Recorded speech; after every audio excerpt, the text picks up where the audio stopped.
Vikings? That's right. The 5-5 Minnesota Fighting Vikings staying alive and beating the greasy, grimy Green Bay Packers, getting one up on them in the division run and staying alive, baby. Just getting it. And with a lot of things breaking the Vikings' way, the Saints lost.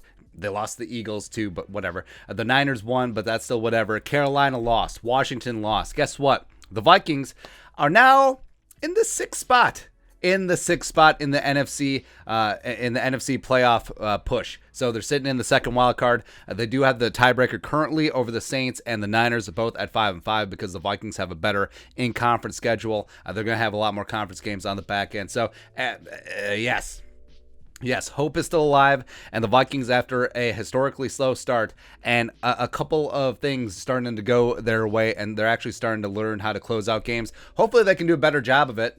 Specifically when you have 13-point leads at home.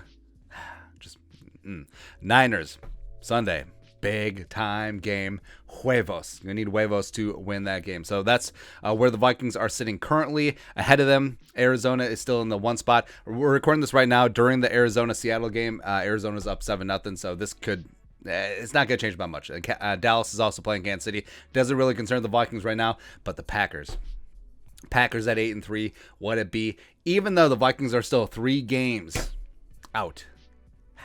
Bring it back. I'm excited, man, because the Packers injuries starting to pile up. Like that Elton Jenkins, we're praying for him, we're rooting for him. I don't want him to have a torn ACL, but if that is what it is, that's another massive loss for Green Bay. He's easily their best offensive lineman with Bakhtiari out, so that's just unfortunate. But yeah, I think we've said before that the Packers have been skating by. I don't think that they can maintain. I think that they are set up for a collapse. I think the Vikings are set up to ascend. So let's go. Let's get that thing going. Also, looking at the playoff odds. That's right. Zoom in and enhance. This is over at 538.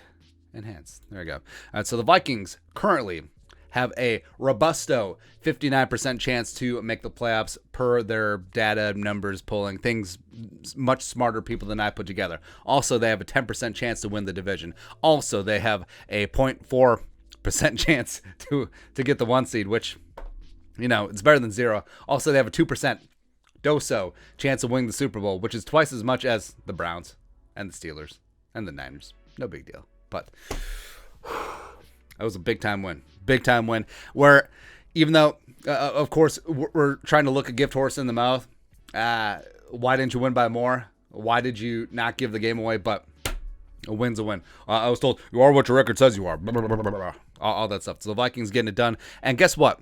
So the Vikings scroll over. Can we scroll over? All right, so say the Vikings get it done against San Francisco. So that is a big-time win. Oh, all of a sudden, that number jumps from 59% up to 80, 79, 80, 81%. It's looking pretty good. It's looking pretty hot. And then guess what? You have Detroit after that, week 13. Also, Michael Pierce could be back, baby. So and also Detroit's going to get their first win on Thanksgiving against the Bears. And for that, we thank you, because 100% they would have given it away against the Lions. So next, Vikings going to Detroit, get that thing done. All of a sudden, 88% chance to make the playoffs, 18% chance to win the division, and that's not even counting the inputs of Green Bay. That's not even counting the inputs of the Saints and the Niners. Well, yes, Niners for one game, of the Eagles, etc. And guess what?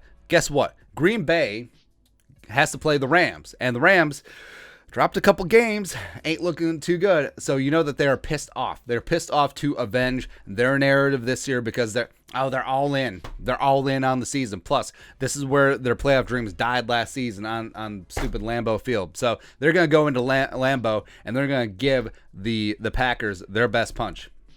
Sean McVay and company. Packers, of course, know Matthew Stafford. They go way back like chiropractic. But let's just say, click, that the Rams win. Oh, that shiver that you felt. Oh, that's the Packers shivering because their chances to win the division just dropped down to 70%. Vikings up with 30. Let's go. And then who do the Packers play? Oh, they have the bye after that. Then who do the Packers play week 14? Oh, they play the Bears. Oh, they'll win there. It feels good, though. It feels good to a big-time game where you had to win. had to take care of your business, and ultimately they got it done. Now, they took a long, circuitous route to get there. Maybe they got to 5-5 the hard way, but a win is a win. So the fact that the Vikings are still alive. Also, no one wants any piece of the Vikings as we scroll over. Just looking through the playoffs, like every single team on this list has gotten their ass kicked at some point this season.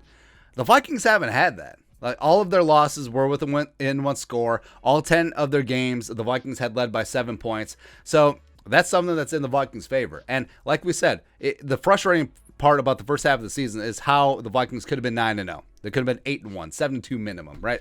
But if they get all this stuff together and on the back nine of the season, really get things going, and guess what? They start winning games that they previously lost. The close games aren't so close, and they just take care of their business. Guess what? This team, what?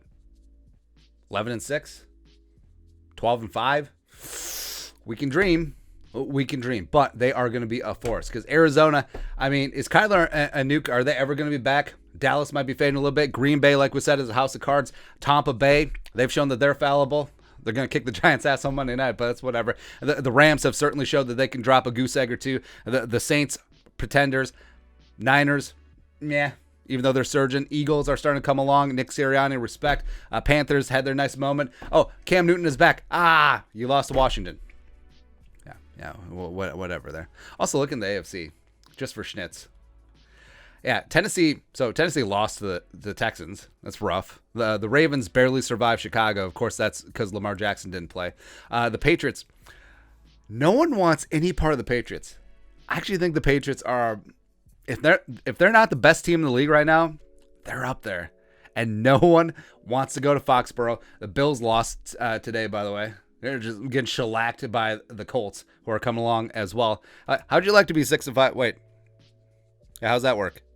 Yeah, Colts are going to be tough as well. But, yeah, anyways, we're meandering.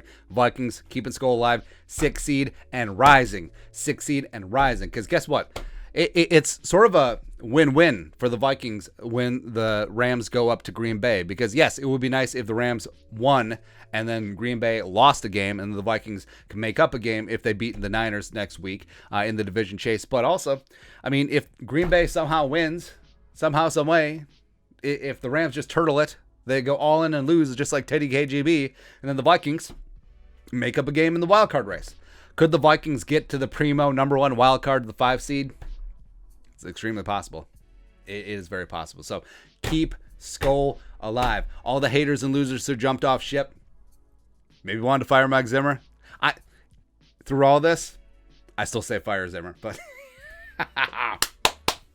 anyways, let us know your thoughts and our thoughts in the comment section below. Subscribe for daily Vikings takes. If you want to support the work, Venmo, pay that man his money. But until next time, SKOL, production value.